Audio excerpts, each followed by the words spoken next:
Hi, it's Mike. Zoom, which is another app that's used for online meetings.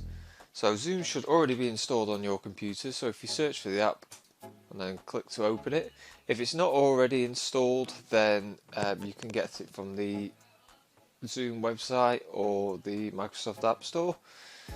When you first open Zoom up, you will ask for your email and password. If you don't already have an account, click on sign up in the bottom right hand corner and that will take you to the Zoom website where you can create an account, and then you'll be able to log in with your credentials that you just created. So this is the Zoom homepage. This shows you here there's a meeting that starts in 6 minutes and with a meeting ID. If you want to create a meeting, you click on schedule, choose the required date and time, the duration. It will automatically create a passcode.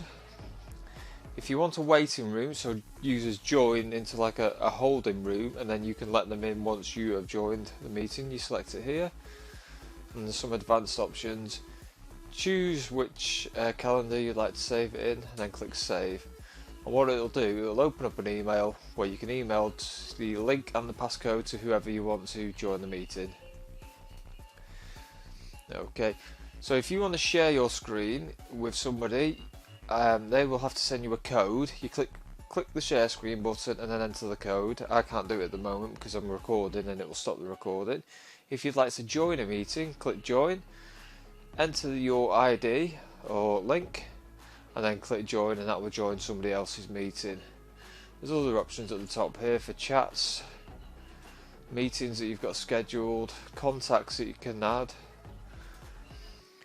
any apps that you want to integrate, and the whiteboards.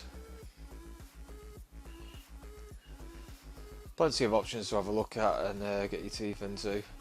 And if you click on new meeting, what it'll do, it'll open up the camera, so you get to see what your camera options will look like, and there's many options in here like mute, the participants, you can invite people, you can chat to people, share your screen, record, and then there's other things like reactions and more options.